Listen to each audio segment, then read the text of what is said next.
Imagine this. You're 25, living in Italy. On paper, adulthood. In reality, your childhood bedroom. You've been looking for a job for 3 years now. Every morning starts with coffee your parents make for you. And every evening ends the same way, with your parents reminding you, at your age, we were already buying an apartment. But you do have perfect hair, a pair of shoes that were considered fashionable back in the Berlusconi era, and a bank account so small that your ex's new boyfriend looks at it with sympathy. Not envy, sympathy. Welcome to modern Italy. Now let's rewind the tape. 1987. You're sitting somewhere in a square in Milan. Neon lights everywhere, shoulders padded to absurd proportions.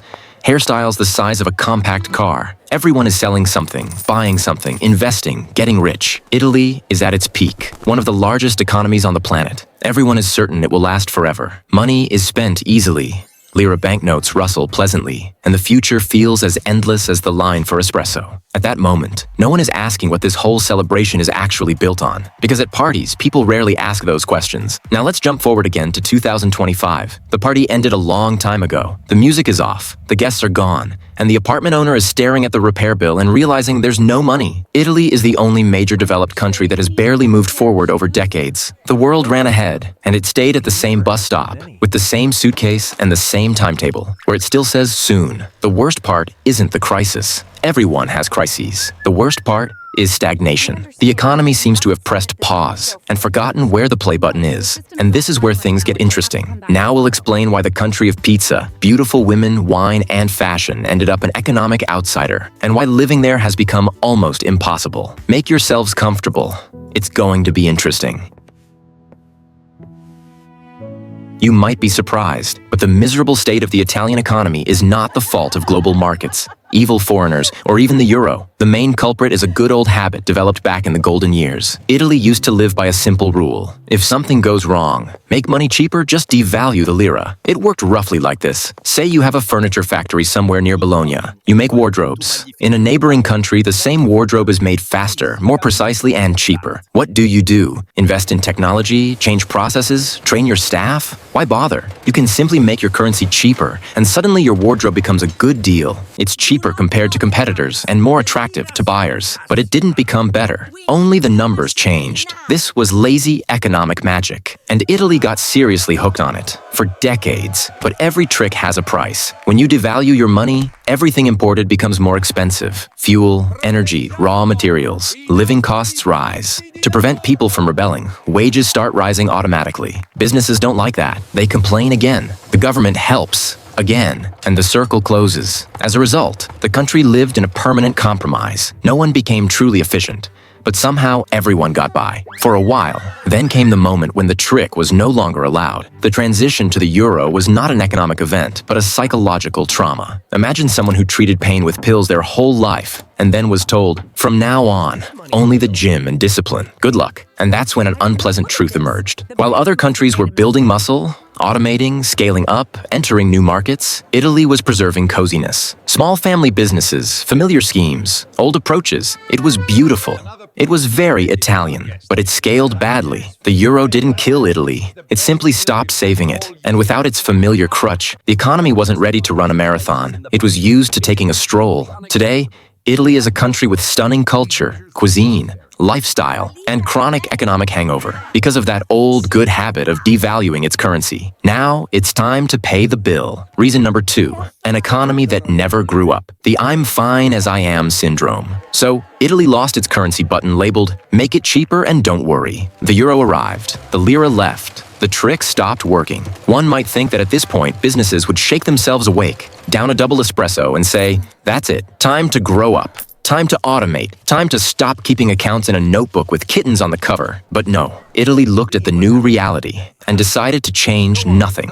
And this is where the real economic tragicomedy begins. The kind that makes economists whisper and nervously flip through charts. There is one indicator that sounds boring, but is more terrifying than any horror movie. It's called productivity. In plain terms, it's how much real value an economy produces per hour of work. And here's the thing. Since the late 1990s, this indicator in Italy has barely moved. It didn't grow. It didn't jump.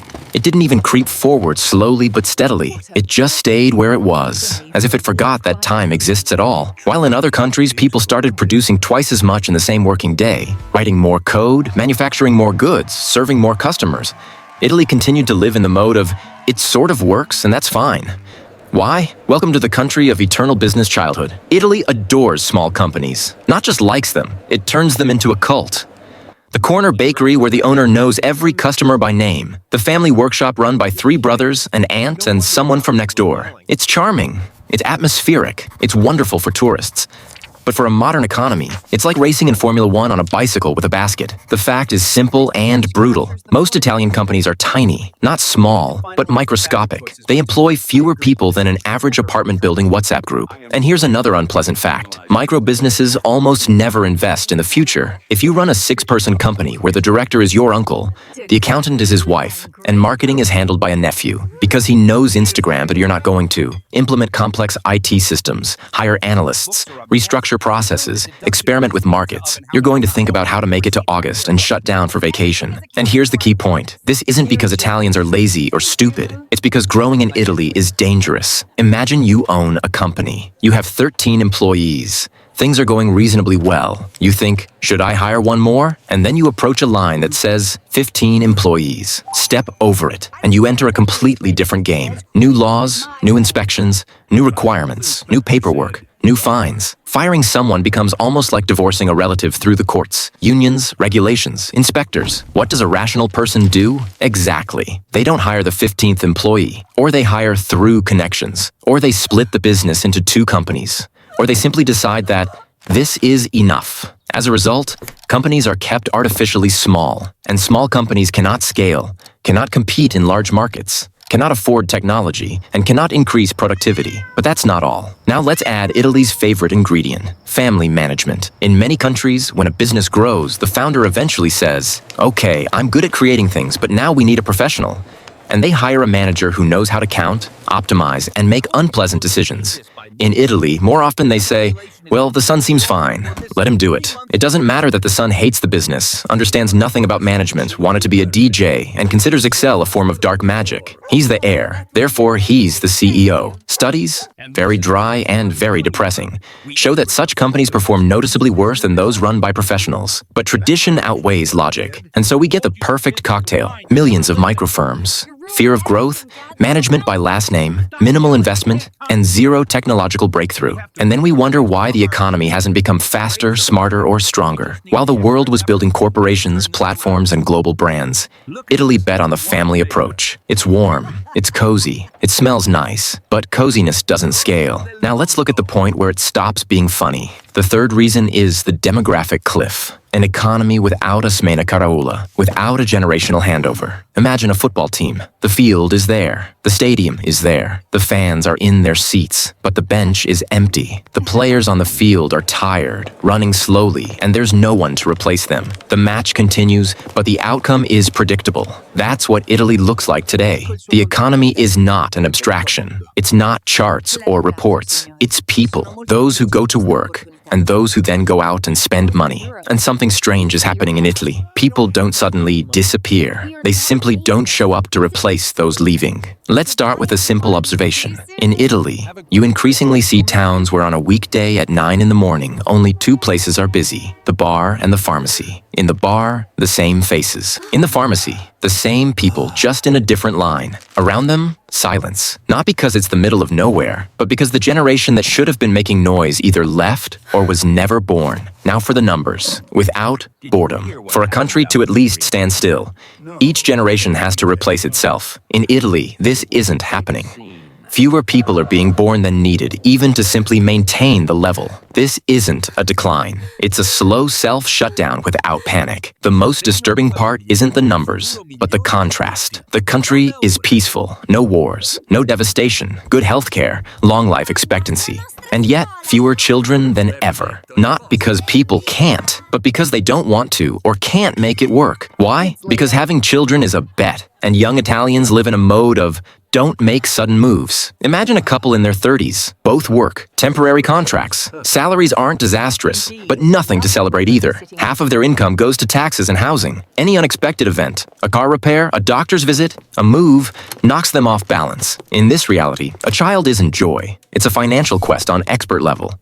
So decisions get postponed. First, after the next contract. Then, when the salary goes up. Then, let's wait another year. And then, it's either too late or simply no longer appealing. And here, the system starts eating itself. The number of people who don't work keeps growing. The number of people who do work keeps shrinking. But the expenses don't disappear. On the contrary, they increase. Because people live longer, and that oddly enough turns into an economic problem. The state spends more and more money not on the future, but on maintaining a present that no longer produces. It's like spending your entire salary on keeping an old car running with nothing left to buy a new one. At the same time, this system cannot be touched. Because those who receive payments are the most reliable voters. They don't forget. They vote. And they understand perfectly who is responsible for what. So politics turns into a game of pretending everything is fine. People are encouraged to leave the labor market earlier. Reforms are postponed. The problem is carefully shifted onto the younger generation. And the young look at this and draw a logical conclusion. We pay a lot. We'll get little. Taking risks isn't worth it. And again, fewer children, fewer workers, higher burden, higher taxes. This isn't an explosion, it's a slow leak of air. The scariest part isn't even the numbers. The scariest part is the feeling. In Italy, you don't hear the future. There's no sense of urgency, no sound of a starting gun, no feeling that someone is preparing for the next round. There is comfort, there is habit, there is respect for the past, but an economy cannot live on respect. It needs new players. The fourth reason is bureaucracy that lives its own life. It doesn't serve, it doesn't help, it simply exists, like an ancient organism that doesn't care why you came. Let's say you decide to take a risk. You've already accepted that the economy is old, the population is shrinking, and the market is fickle. But you're an optimist. You have an idea, money, partners, and a naive belief that if you follow the rules, things will work. You open a business in Italy. And that's when the quest begins. The first surprise is that no one can tell you exactly which rules apply today. Not because they're secret, but because there are too many of them. They contradict each other, and they are constantly being rewritten. You ask an accountant, one answer. A lawyer, another. The municipality, a third. And everyone is convinced they're right. You feel less like an entrepreneur and more like a player in a role-playing game, where every NPC gives you a new version of the storyline. Let's say you want to open a cafe. Nothing exotic. Coffee, tables, croissants. You're not building a nuclear reactor, but to start, you need to pass through a chain of permits, approvals, notifications, and confirmations. And here's the nuance. Every agency operates in its own time. One replies in a month, another after the holidays, a third, we'll call you, and no one is in a hurry. Because haste in Italian bureaucracy is suspicious. At some point, you realize that your main asset isn't your idea or your money, but your patience. And in second place is the ability not to ask unnecessary questions. But the real magic begins when something goes wrong. Imagine you have a partner or a contractor. He promised to do the job. He didn't. He took the money. He rarely answers calls, and when he does, he says, let's do it next week. In a normal logic, you would resolve this quickly. A formal claim, pressure, consequences. In the Italian reality, a philosophy of waiting kicks in. Not because everyone is a bad person, but because the system is not designed for fast resolutions. No one here is afraid of dragging things out. Everyone knows that the longer it takes, the more it benefits the one who is in the wrong, because the one who is right gets tired first. This creates a special culture. Obligations become flexible, agreements conditional, and the phrase, we'll sort it out later, turns into a strategy. And this applies not only to business, it is the style of the state. Italy loves regulation, truly loves it. Sometimes it feels as if something is not regulated, it simply does not count as real. Laws multiply, instructions pile up, amendments are layered on top of amendments. In the end, even those who are supposed to enforce the rules do not fully understand which rules are actually in force. Today, it's allowed. Tomorrow, it's forbidden. The day after tomorrow, it's allowed again, but only if you have a certificate issued on Tuesdays between 10 and 11. A special kind of pleasure is provided by government support programs. They always look great in presentations. In reality, they resemble a TV series with a bad script, where the rules change faster than the viewer can figure out who the main character is. Businesses cannot plan. Banks cannot assess risks. People freeze and wait for the next update. Now imagine yourself as a large international company. You are choosing a country for investment. You look not only at taxes and wages, things, but also at predictability. In this sense, Italy is a country of surprises, not in a good way. Permits can take years. Procedures can change in the middle of the process. A promise made today guarantees nothing tomorrow. And if something goes wrong, the system will calmly and thoughtfully observe how you solve the problem on your own. That is why large businesses more often choose other countries, not because Italy is bad, but because it is slow and unpredictable. Bureaucracy in Italy is not just an annoying background. It is a hidden tax on time, on energy, on initiative. The next reason. Italy is a country that lives at different speeds. Italy looks like a state with a split personality. In the morning, it works. Exports, calculates logistics, and argues about taxes. After lunch, it sits on a bench, discusses the weather, and waits for someone in Rome to make a decision. In the north, life runs on a factory schedule. Contracts, deliveries, deadlines, traffic jams of trucks. The economy there is integrated into Europe. Germany is close, Austria is close, markets are within reach. When someone from the north says tomorrow, they mean a specific day, not a philosophical concept. Money is earned there, counted, and reinvested. The south lives at a different pace. Not worse, just different. There is less private business, fewer large companies, and fewer reasons to rush anywhere. The economy there did not disappear. It simply never emerged at the necessary scale. And when one region of a country lives off production, while another lives off transfers, irritation eventually builds between them. The gap is felt even in small things. Try opening the same business in the north and in the south. In the north, you will face competition and taxes. In the south, you will face a lack of supply chains. Suppliers are far away. Clients are unstable. Transport is slow. Volumes are small. This is an environment in which it is hard to grow into anything larger than a local project for your own people.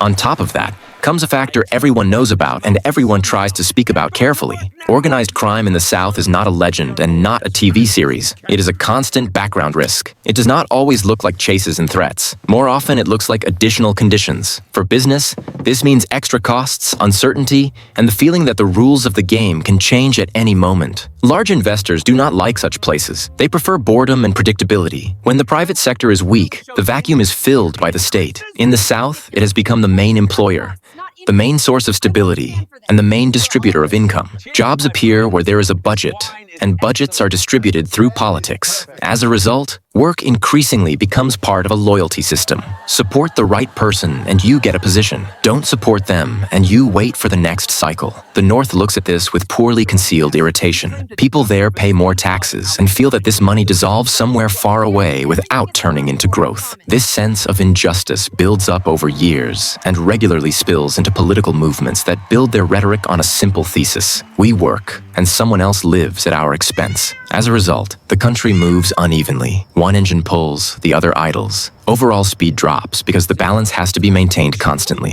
Instead of strengthening its strong sides and pulling up the lagging ones, Italy is stuck in endless redistribution. The conclusion is simple and unpleasant. Italy is not poor, not destroyed, and not foolish. It has everything: people, culture, an industrial base, geography. But it lacks the most important thing: the ability to change quickly. The economy is stuck between a past that still has to be paid for and a future for which there is never enough political will. Growth is possible only through painful decisions. Reforms of the labor market, the south of the country, public spending, and governance. There is no public demand for this and no political capacity. An aging population votes for stability. Business fears risk. The state fears markets. In such a configuration, acceleration is almost impossible. Therefore, the most likely scenario for Italy is long stagnation without collapse.